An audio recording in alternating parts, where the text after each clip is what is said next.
ఉన్న బంగారాన్ని విడిపించి ఆ రోజు ఆన్లైన్ రేటుకే మేము కొంటాం. Sharma gold company. పరిశ్రాంతం సమరే చింతయా స్థితం రావణం జాగ్రతో దుష్ట్యా యుద్ధాయ సముపస్థితం దైవతేశ్చ సమాగమ్య ద్రష్టుమభ్యాగతోరణం ఉపాగమ్య పవిత్రామ మగస్త్యో భగవాన్ ఋషిః రామ రామ మహాబాహో సుగుహ్యం సనాతనం येन सर्वान् नरीन् वत्सा समरे विजयिष्यसि आदित्यहृदयं पुण्यं सर्वशत्रुविनाशनं जयावहं जपे नित्यमक्षयं परमं शुभम् सर्वमङ्गलमाङ्गल्यं सर्वपापप्रणाशनं चिन्ताशोकप्रशमना मयूर्वर्धनमुत्तमम् रश्मिमन्तं समुद्यन्तं देवासुर नमस्कृतं पूजयस्व विवस्वन्तं भास्करं भुवनेश्वरम् सर्वदेवतात्मको हेश तेजस्वी रश्मिभावनः एष देवासुरगणा लोकान् पादिभवस्तिभिः एष ब्रह्मश्च विष्णुश्च शिवस्कन्दः प्रजापतिः महेन्द्रो धनदत्तालो यमः सोमो ह्यपाम्पतिः वसवः सान्ध्या अश्विनौ मारुतो मनुः वायुर्वह्नि प्रजाः प्राणा ऋतुकर्ता प्रभाकरः आदित्यः सविता सूर्याः खगः पूषा खगस्तिमान् सुवर्णसदृशो भानुः सुवर्णरेता दिवाकरः हरिद्वसा सहस्रार्ची सप्तसप्तिर्मरीचिमान् तिमिरोन्मथन शम्भु सप्ताष्टमार्ताण्डां सुमान् हिरण्यगर्भशिशिर सप्तनो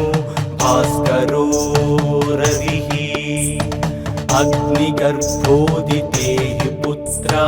शङ्कः शिशिरनाशनः व्योमनाथस्तमो वेधी रुक्मजु सामपारगः घनवृष्टि रपामित्रो विन्ध्यावीधिप्लवङ्गमः आतपी मण्डली मृत्युः पिङ्गलः सर्वतापनः रविर्विशो महातेजो रक्तः सर्वभवोद्भवः नक्षत्र ग्रहतारणा मधिपो विश्वभावनः तेजसामपि तेजस्वी द्वादशात्मान् नमोऽस्तु ते नमः पूर्वाय गिरये पश्चिमायात्रये नमः ज्योतिर्गणानां पतये दिनाधिपतये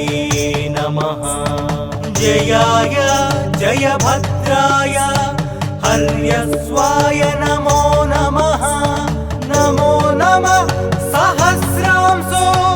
आदित्याय नमो नमः नमः उग्राय वीराय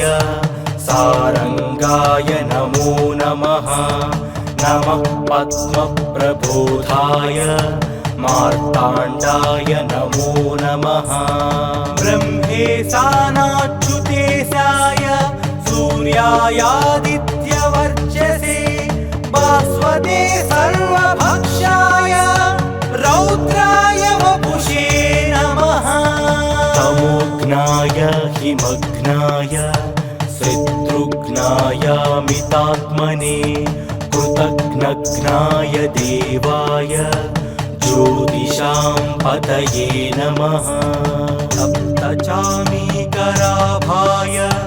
वग्नये विश्वकर्मणे नमस्तमोभिनिघ्नाय रवये लोकसाक्षिणे नासाय केशवैभूतं तथैव सृजति प्रभुः जायत्येष तपत्येष वर्षत्येष गभस्तिभिः येष सुप्तेषु जाग्रत्ति भूतेषु परिनिष्ठतः येष चैवाग्निहोत्रं च फलं चैवाग्निहोत्रिणा वेदाश्च क्रतवश्चैव क्रतूनां फलमेव च यानि कृत्यानि लोकेषु सर्वयेषु प्रभुः येन मापत्सु कृत्येषु कान्तारेषु भयेषु च कीर्तियन् पुरुषः कश्चिन्नावसीदति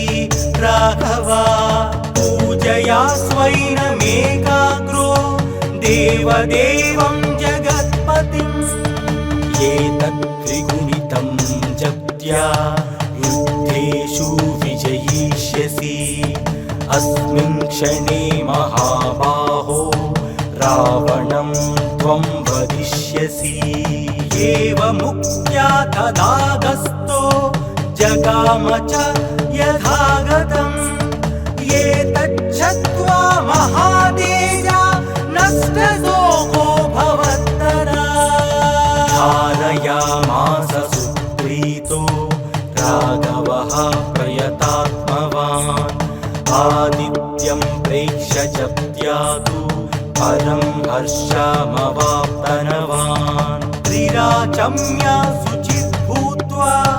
धनुरादाय वीर्यवान् रावणं प्रेक्ष्य हृष्टात्मा युद्धाय समुपागम सर्वयत्नेन महतावधे तस्य द्रुतोऽभवत् अधरविवदनिरीक्ष्य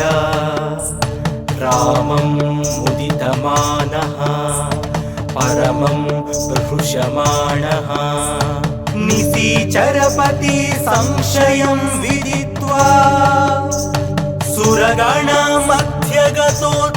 सुरगणमध्यगतोत्सर्वरेति ततो युद्धपरिश्रान्तं समरे चिन्तया स्थितं रावणं जाग्रतो दृष्ट्या युद्धाय समुपस्थितं दैवतेश्च समागम्य द्रष्टुमभ्यागतो रणम् उपागम्य पवित्राम मगस्त्यो भगवान् ऋषिः राम राम महाबाहो शृणुगुह्यं सनातनं येन सर्वान् नरीन् वत्सा समरे विजयिष्यसि आदित्यहृदयं पुण्यं सर्वशत्रुविनाशनं जयावहं जपे नित्यमक्षयं परमं शुभम् सर्वमङ्गलमाङ्गल्यं सर्वपापप्रणाशनं चिन्ताशोकप्रशमना मयूर्वर्धनमुत्तमम् रश्मिमन्तं समुद्यन्तं देवासुर नमस्कृतं पूजयस्व विवस्वन्तं भास्करं भुवनेश्वरं सर्वदेवतात्मको हेश तेजस्वी रश्मिभावनः एष देवासुरगणा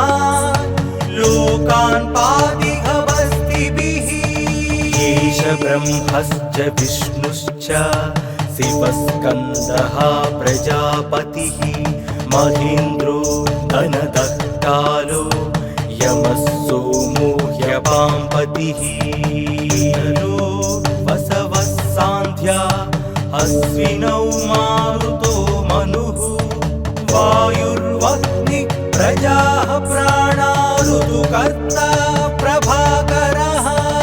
आदित्यः सविता सूर्याः खगः पूषा खगस्तिमान् सुवर्णसदृशो भानुः सुवर्णरेता दिवाकरः हरिद्वसा सहस्रार्ची सप्तसप्तिर्मरीचिमान् तिमिरोन्मथन शम्भु सप्ताष्टमार्ताण्डां सुमान् हिरण्यगर्भशिशिर सप्तनो भास्करो रविः अग्निगर्भोदितेः पुत्रा शङ्कः शिशिरनाशनः व्योमनाथस्तमो वेधी रुक्मतु सामपारगः घनवृष्टि रपामित्रो विन्ध्यावीधिप्लवङ्गमः आतपी मण्डली मृत्युः पिङ्गलः सर्वतापनः रविर्विशो महातेजो रक्तः सर्वभवोद्भवः नक्षत्र ग्रहतारणा मधिपो विश्वभावनः तेजसामपि तेजस्वी द्वादशात्मान् नमोऽस्तु ते नमः पूर्वाय गिरये पश्चिमायात्रये नमः ज्योतिर्गणानां पतये दिनाधिपतये नमः जयाय जयभद्राय हर्यस्वाय नमो नमः नमो नमः सहस्रांशो आदित्याय नमो नमः नमः उग्राय वीराय सारंगाय नमो नमः नमः पद्मप्रबोधाय मार्ताण्डाय नमो नमः ब्रह्मेशानाच्युतेशाय सूर्यायादित्यवर्चसे भास्वते सर्वभक्षाय रौद्राय वपुषे नमः तमोघ्नाय हिमघ्नाय शत्रुघ्नायामितात्मने कृतघ्नघ्नाय देवाय ज्योतिषां पतये नमः सप्तचामीकराभाय वग्नये विश्वकर्मणे नमस्तमोभिनिघ्नाय रवये लोकसाक्षिणे नासाय केशवैभूतं तथैव सृजति प्रभुः गायत्येष तपत्येष वर्षत्येष गभस्तिभिः येष सुप्तेषु जाग्रत्ति भूतेषु परिनिष्ठतः येष चैवाग्निहोत्रं च फलं चैवाग्निहोत्रिणा वेदाश्च क्रतवश्चैव क्रतूनां फलमेव च यानि कृत्यानि लोकेषु सर्वयेषु रविः प्रभुः येन मापत्सु कृत्येषु कान्तारेषु भयेषु च कीर्तियन् पुरुषः कश्चिन्नावसीदति राघवा पूजया स्वैनमेकाग्रो देवदेवं जगत्पतिम् एतत् त्रिगुणितं जप्त्या युद्धेषु विजयिष्यसि अस्मिन् क्षणे महाबाहो रावणं त्वं वदिष्यसि एवमुक्त्या तदागस्तो जगाम च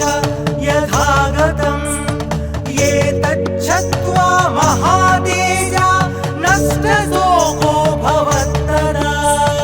धारयामास सुप्रीतो राघवः प्रयतात्मवान् आदित्यं प्रेक्ष्य जप्त्यातु परं हर्षमवाप्तनवान् त्रिराचम्या शुचित् भूत्वा धनुरादाय वीर्यवान्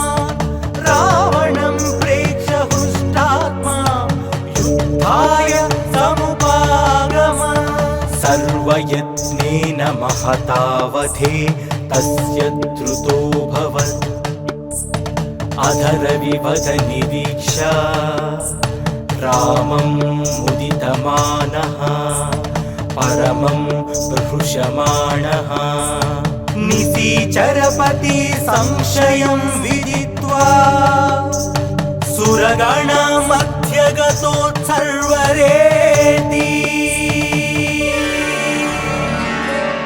ततो युद्धपरिश्रान्तं समरे चिन्तया स्थितं रावणं चाग्रतो दुष्ट्या युद्धाय समुपस्थितं दैवतेश्च समागम्य द्रष्टुमभ्यागतो रणम् उपागम्य पवित्राम मगस्त्यो भगवान् ऋषिः राम राम महाबाहो शृणुगुह्यं सनातनं येन सर्वान् नरीन् वत्सा समरे विजयिष्यसि आदित्यहृदयं पुण्यं सर्वशत्रुविनाशनं जयावहं जपे नित्यमक्षयं परमं शुभं सर्वमङ्गलमाङ्गल्यं सर्वपापप्रणाशनं चिन्ताशोकप्रशमना मयूर्वर्धनमुत्तमं रश्मिमन्तं समुद्यन्तं देवासुर नमस्कृतं पूजयस्व विवस्वन्तं भास्करं भुवनेश्वरं सर्वदेवतात्मको हेश तेजस्वी रश्मिभावनः एष देवासुरगणा लोकान् पातिहवस्तिभिः एष ब्रह्मश्च विष्णुश्च शिवस्कन्दः प्रजापतिः महेन्द्रो धनदत्तालो यमः सोमो ह्यपाम्पतिः वसवः सान्ध्या अश्विनौ मारुतो मनुः वायुर्वह्निः प्रजाः प्राणा ऋतुकर्ता प्रभाकरः आदित्यः सविता सूर्याः खगः पूषा खगस्तिमान् सुवर्णसदृशो भानुः सुवर्णरेता दिवाकरः हरिद्वसा सहस्रार्ची सप्तसप्तिर्मरीचिमान् तिमिरोन्मथनशम्भू सप्ताष्टमार्ताण्डां सुमान् हिरण्यगर्भशिशिरसप्तनो भास्करो रविः अग्निगर्भोदितेः पुत्रा शङ्कः शिशिरनाशनः व्योमनाथस्तमो वेधी रुक्मजु सामपारगः घनवृष्टि रपामित्रो विन्ध्यावीधिप्लवङ्गमः आतपी मण्डली मृत्युः पिङ्गलः सर्वतापनः रविर्विशो महातेजो रक्तः सर्वभवोद्भवः नक्षत्र ग्रहतारणा मधिपो विश्वभावनः तेजसामपि तेजस्वी द्वादशात्मान् नमोऽस्तुते नमः पूर्वाय गिरये पश्चिमायात्रये नमः ज्योतिर्गणानां पतये दिनाधिपतये नमः जयाय जयभद्राय हर्यस्वाय नमो नमः नमो नमः सहस्रांशो आदित्याय नमो नमः नमः उग्राय वीराय सारंगाय नमो नमः नमः पद्मप्रबोधाय मार्ताण्डाय नमो नमः ब्रह्मेशानाच्युतेशाय सूर्यायादित्यवर्चसे भास्वते सर्वभक्षाय रौद्राय वपुषे नमः तमोघ्नाय हिमघ्नाय शत्रुघ्नाय मितात्मने कृतघ्नघ्नाय देवाय ज्योतिषां पतये नमः सप्तचामीकराभाय वग्नये विश्वकर्मणे नमस्तमोभिनिघ्नाय रवये लोकसाक्षिणे नासाय केशवैभूतं तथैव सृजति प्रभुः गायत्येष तपत्येष वर्षत्येष गभस्तिभिः येष सुप्तेषु जाग्रत्ति भूतेषु परिनिष्ठतः येष चैवाग्निहोत्रं च फलं चैवाग्निहोत्रिणा वेदाश्च क्रतवश्चैव क्रतूनां फलमेव च यानि कृत्यानि लोकेषु सर्वयेषु रविः प्रभुः येन मापत्सु कृत्येषु कान्तारेषु भयेषु च कीर्तियन् पुरुषः कश्चिन्नावसीदति राघव पूजया स्वैनमेकाग्रो देवदेवं जगत्पतिम् एतत् त्रिगुणितं जप्त्या युद्धेषु विजयिष्यसि अस्मिन् क्षणे महाबाहो रावणं त्वं वदिष्यसि एवमुक्त्या तदागस्तो जगाम च यथागतम् एतच्छ्रुत्वा महातेजा नष्टशोको भवत्तदा धारयामास सुप्रीतो राघवः प्रयतात्मवान् आदित्यं प्रेक्ष्य जप्त्यातु परं हर्षमवाप्तनवान् त्रिराचम्य शुचित् भूत्वा धनुरादाय वीर्यवान् रावणं प्रेक्ष्य हृष्टात्मा युद्धाय समुपागम सर्वयत्नेन महतावधे तस्य द्रुतोऽभवत् अधरविवद निरीक्ष्य रामं मुदितमानः परमं प्रहृषमाणः निशीचरपति संशयं विदित्वा सुरगणमध्यगतोत्सर्वरेति ततो युद्धपरिश्रान्तं समरे चिन्तया स्थितं रावणं जाग्रतो दृष्ट्या युद्धाय समुपस्थितं दैवतेश्च समागम्य द्रष्टुमभ्यागतो रणम्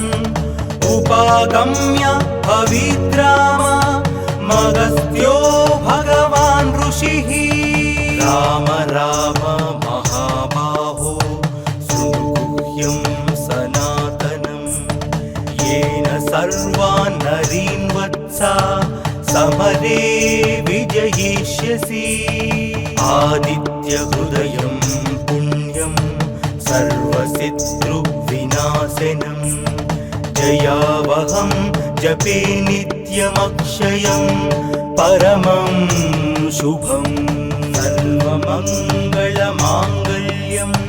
सर्वपापप्रणाशनं चिन्ताशोकप्रशमना मयूर्वर्धनमुत्तमम् रश्मिमन्तं समुद्यन्तं देवासुर नमस्कृतं पूजयस्व विवस्वन्तं भास्करं भुवनेश्वरं सर्वदेवतात्मको हेश तेजस्वी रश्मिभावनः एष देवासुरगणा लोकान् पातिघवस् ब्रह्मश्च विष्णुश्च शिवस्कन्दः प्रजापतिः महेन्द्रो धनदत्तालो यमः सोमो ह्यपाम्पतिः वसवः सान्ध्या अश्विनौ मारुतो मनुः वायुर्वह्निः प्रजाः प्राणा ऋतुकर्ता प्रभाकरः आदित्यः सविता सूर्याः खगः पूषा खगस्तिमान् सुवर्णसदृशो भानुः सुवर्णरेता दिवाकरः हरिद्वसा सहस्रार्ची सप्तसप्तिर्मरीचिमान् तिमिरोन्मथन शम्भु सप्ताष्टमार्ताण्डां सुमान् हिरण्यगर्भशिशिर सप्तनो भास्करो रविः अग्निगर्भोदितेः पुत्रा शङ्कः शिशिरनाशनः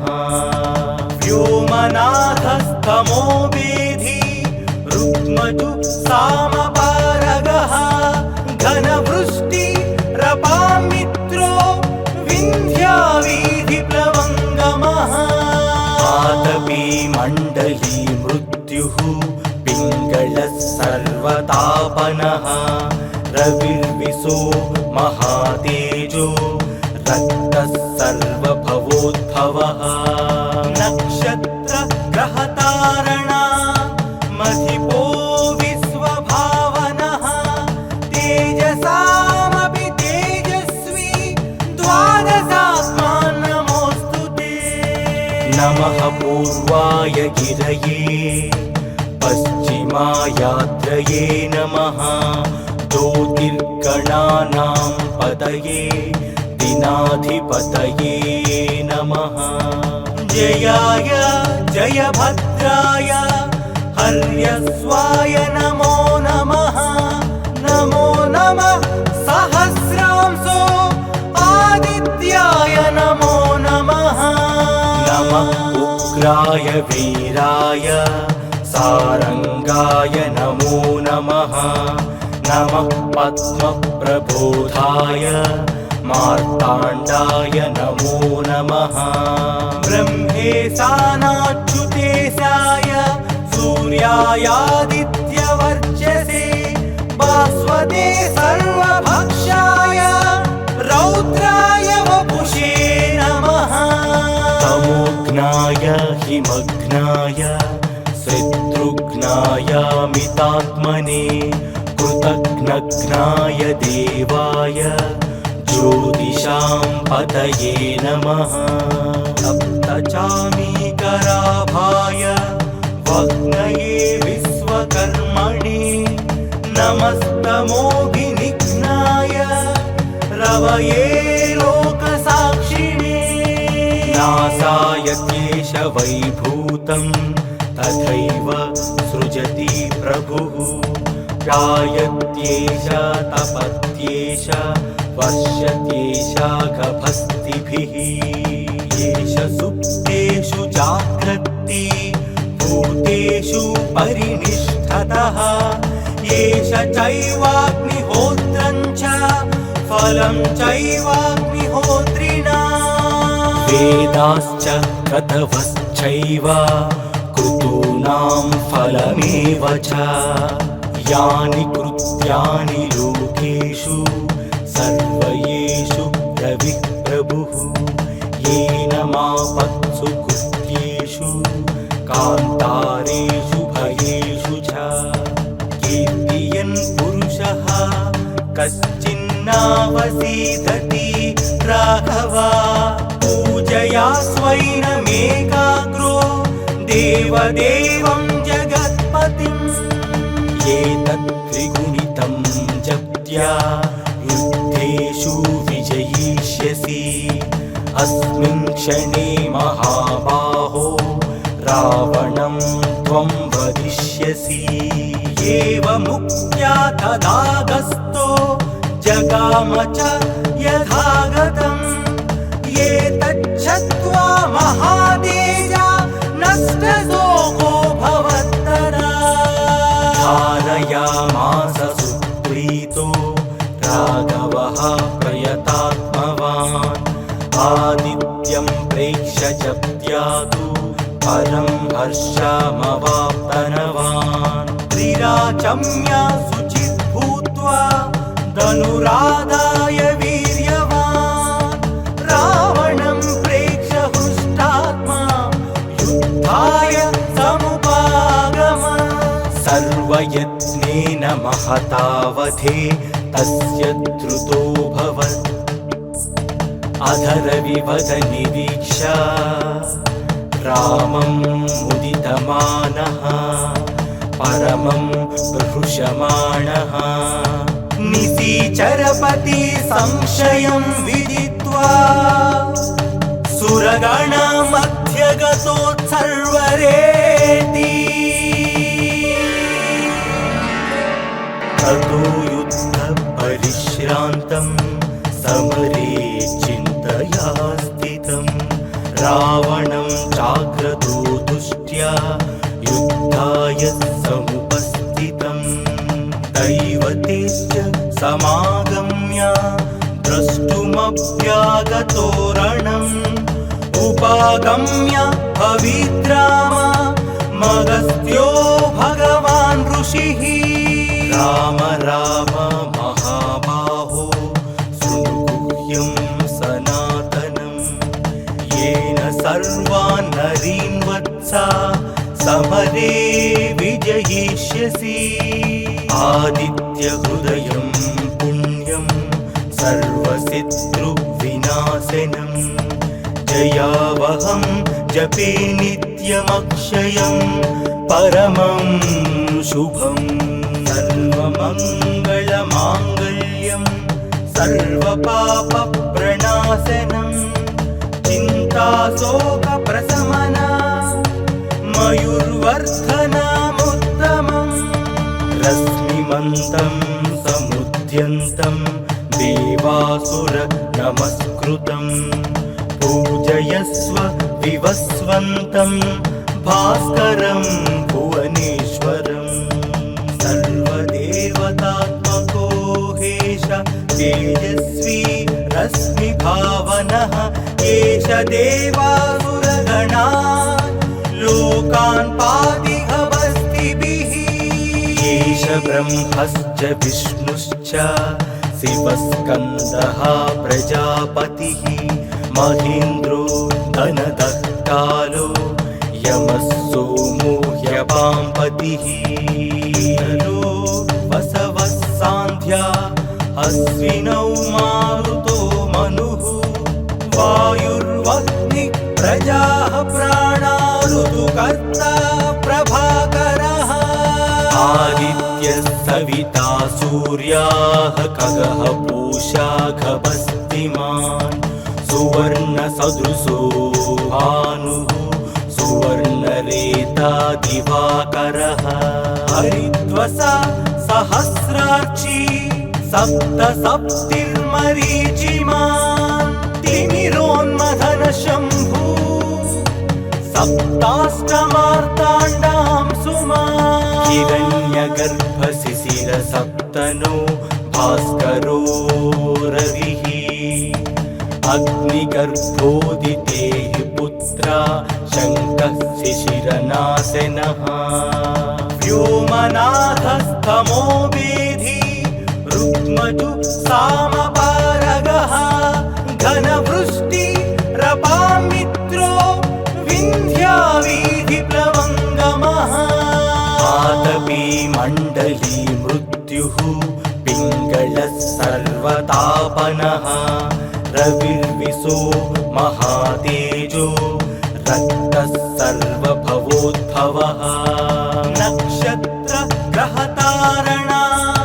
मधिपो विश्वभावनः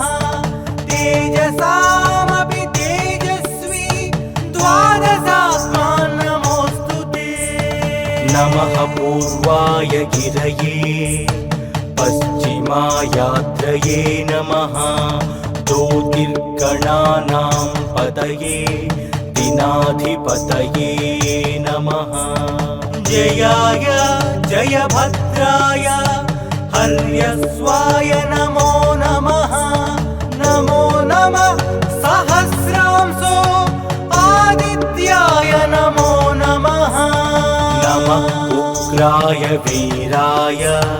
सारंगाय नमो नमः नमः पद्मप्रबोधाय मार्ताण्डाय नमो नमः ब्रह्मेशानाच्युतेशाय सूर्यायादित्यवर्चसे भास्वते सर्वभक्षाय रौद्राय वपुषे नमः तमोघ्नाय हिमघ्नाय शत्रुघ्नाय मितात्मने कृतघ्नघ्नाय देवाय ज्योतिषां पतये नमः सप्तचामीकराभाय वग्नये विश्वकर्मणे नमस्तमोभिनिघ्नाय रवये लोकसाक्षिणे नासाय केशवैभूतं तथैव सृजति प्रभुः गायत्येष तपत्येष वर्षत्येष गभस्तिभिः येष सुप्तेषु जाग्रत्ति भूतेषु परिनिष्ठतः येष चैवाग्निहोत्रं च फलं चैवाग्निहोत्रिणा वेदाश्च क्रतवश्चैव क्रतूनां फलमेव च यानि कृत्यानि लोकेषु सर्वयेषु प्रभुः येन मापत्सु कृत्येषु कान्तारेषु भयेषु च कीर्तियन् पुरुषः कश्चिन्नावसीदति राघव पूजया स्वैनमेकाग्रो देवदेवं जगत्पतिम् एतत् त्रिगुणितं जप्त्या युद्धेषु विजयिष्यसि अस्मिन् क्षणे महाबाहो रावणं त्वं वदिष्यसि एवमुक्त्या तदागस्तो जगाम च यथागतम् एतच्छ्रुत्वा महातेजा नष्टशोको भवत्तदा धारयामास सुप्रीतो राघवः प्रयतात्मवान् आदित्यं प्रेक्ष्य जप्त्यातु परं हर्षमवाप्तनवान् त्रिराचम्य शुचित् भूत्वा धनुराधाय वीर्यवान् रावणं प्रेक्ष्य हृष्टात्मा युद्धाय समुपागम सर्वयत्नेन महतावधे तस्य द्रुतोऽभवत् अधरविवद निरीक्ष्य रामं मुदितमानः परमं प्रहृषमाणः निशीचरपति संशयं विदित्वा सुरगणमध्यगतोत्सर्वरेति ततो युद्धपरिश्रान्तं समरे चिन्तया स्थितं रावणं चाग्रतो दुष्ट्या युद्धाय समुपस्थितं दैवतेश्च समागम्य द्रष्टुमभ्यागतो रणम् उपागम्य पवित्राम मगस्त्यो भगवान् ऋषिः राम राम महाबाहो शृणुगुह्यं सनातनं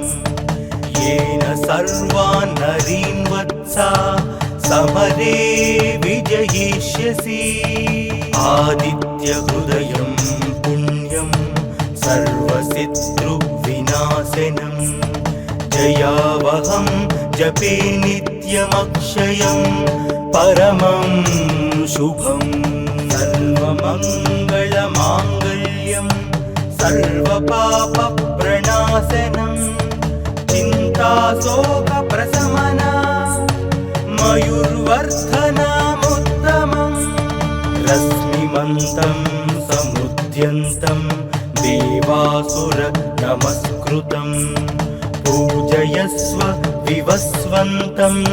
भास्करं भुवनेश्वरम् सर्वदेवतात्मको हेश तेजस्वी रश्मिभावनः एष देवासुरगणा लोकान् पातिहवस्तिभिः एष ब्रह्मश्च विष्णुश्च शिवस्कन्दः प्रजापतिः महेन्द्रो धनदत्तालो यमः सोमो ह्यपाम्पतिः वसवः सान्ध्या अश्विनौ मारुतो मनुः वायुर्वह्निः प्रजाः प्राणा ऋतुकर्ता प्रभाकरः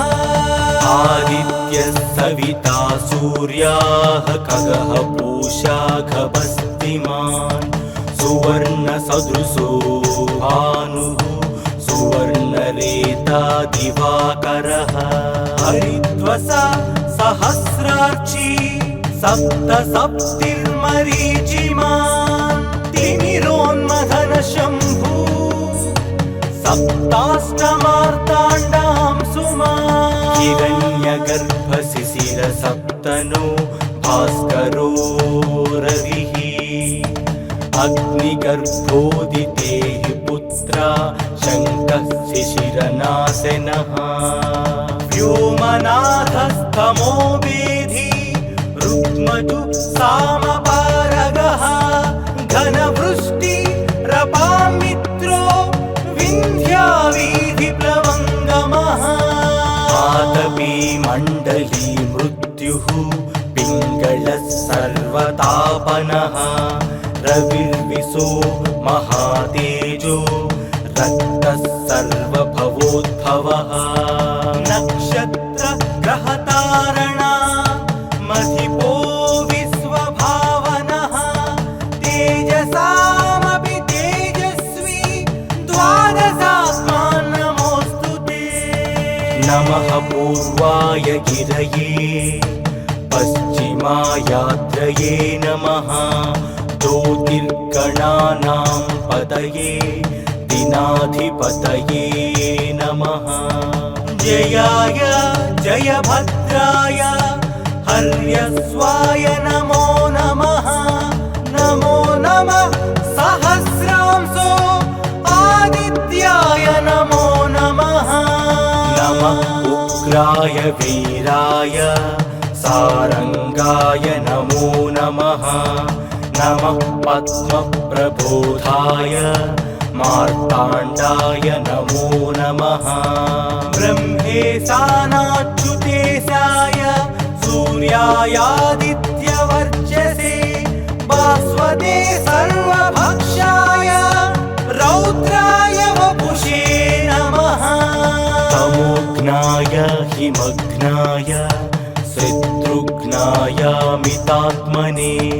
कृतघ्नघ्नाय देवाय ज्योतिषां पतये नमः सप्तचामीकराभाय वह्नये विश्वकर्मणे नमस्तमोभिनिघ्नाय रवये लोकसाक्षिणे नासाय केशवैभूतं तथैव सृजति प्रभुः गायत्येष तपत्येष वर्षत्येष गभस्तिभिः येष सुप्तेषु जाग्रत्ति भूतेषु परिनिष्ठतः येष चैवाग्निहोत्रं च फलं चैवाग्निहोत्रिणा वेदाश्च क्रतवश्चैव क्रतूनां फलमेव च यानि कृत्यानि लोकेषु सर्वयेषु रविः प्रभुः येन मापत्सु कृत्येषु कान्तारेषु भयेषु च कीर्तियन् पुरुषः कश्चिन्नावसीदति राघवा पूजया भक्त्या स्वैनमेकाग्रो देवदेवं जगत्पतिम् एतत् त्रिगुणितं जप्त्या युद्धेषु विजयिष्यसि अस्मिन् क्षणे महाबाहो रावणं त्वं वदिष्यसि एवमुक्त्या तदागस्तो जगाम च यथागतम् एतच्छ्रुत्वा महातेजा नष्टशोको भवत्तरा धारयामास सुप्रीतो राघवः प्रयतात्मवान् आदित्यं प्रेक्ष्य जप्त्यातु परं हर्षमवाप्तनवान् त्रिराचम्य शुचित् भूत्वा धनुराधाय वीर्यवान् रावणं प्रेक्ष्य हृष्टात्मा युद्धाय समुपागम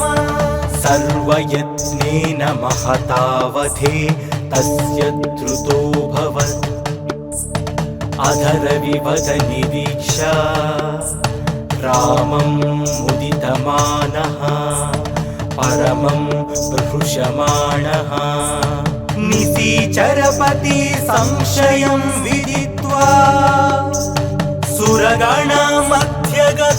सुरगणमध्यगतोत्सर्वरेति ततो युद्धपरिश्रान्तं समरे चिन्तया स्थितं रावणं चाग्रतो दुष्ट्या युद्धाय समुपस्थितं दैवतेश्च समागम्य द्रष्टुमभ्यागतो रणम् उपागम्य पवित्राम मगस्त्यो भगवान् ऋषिः राम राम महाबाहो शृणुगुह्यं सनातनं येन सर्वान् नरीन् वत्सा समरे विजयिष्यसि आदित्यहृदयं पुण्यं सर्वशत्रुविनाशनं जयावहं जपे नित्यमक्षयं परमं शुभम् सर्वमङ्गलमाङ्गल्यं सर्वपापप्रणाशनं चिन्ताशोकप्रशमना मयूर्वर्धनमुत्तमम् रश्मिमन्तं समुद्यन्तं देवासुर नमस्कृतं पूजयस्व विवस्वन्तं भास्करं भुवनेश्वरं सर्वदेवतात्मको हेश तेजस्वी रश्मिभावनः एष देवासुरगणा लोकान् पातिहवस्तिभिः एष ब्रह्मश्च विष्णुश्च शिवस्कन्दः प्रजापतिः महेन्द्रो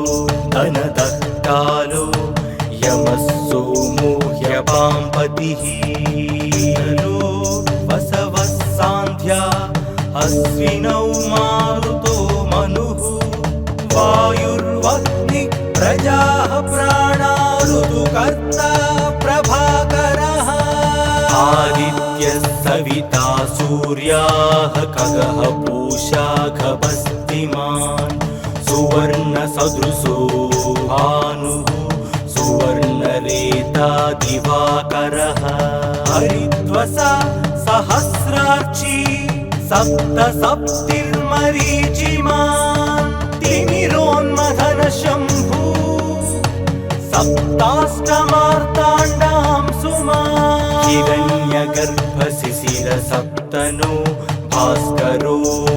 रविः अग्निगर्भोदितेः पुत्रा शङ्कः शिशिरनाशनः व्योमनाथस्तमो वेधी रुक्मजु सामपारगः घनवृष्टि रपामित्रो विन्ध्यावीधिप्लवङ्गमः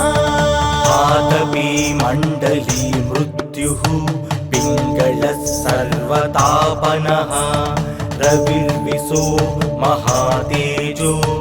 रक्तः सर्वभवोद्भवः नक्षत्र ग्रहतारणा मधिपो विश्वभावनः